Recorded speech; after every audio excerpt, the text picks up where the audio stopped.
Bojo, Gachekwe Indigenous Makwendo Dem, Ojibwe Anishinaabe and Dao.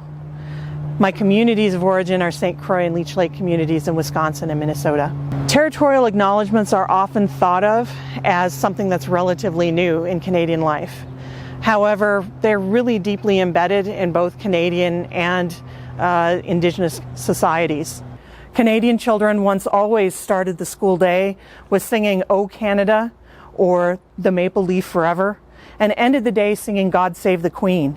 In the United States, children have a similar experience reciting the Pledge of Allegiance. In both nations, national anthems open sporting events, continuing these rote recitations of territorial identity that reinforce civic nationalism.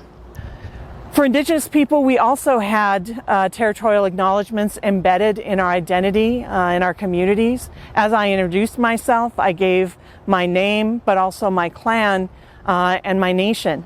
When elders stand to speak at elders' gatherings, they will add to this the names of those from whom their teachings come, in the same way that at the university, we acknowledge the sources from which we write our papers. When Indigenous people came together in council to discuss politics, leaders acknowledged their connection to place as a part of their authority to speak, often tracing genealogies back to indicate how their families had been responsible not only to the people, but to the plants, animals, fish, birds, insects, and the very soil of the places in which they lived.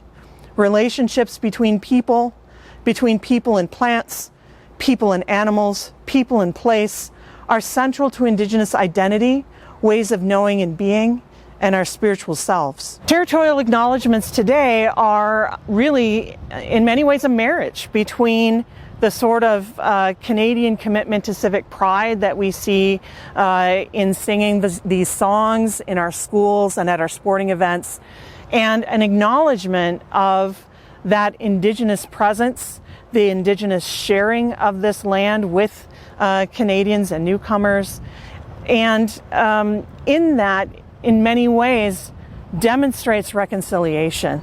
It reminds Canadians, whether generational settlers or recent newcomers, that the lands on which Canadians now live has been shared with them by its original inhabitants, which here in Manitoba is the Anishinaabe, the Cree, the Ojibwe, the Dakota, the Dene, and the Métis people.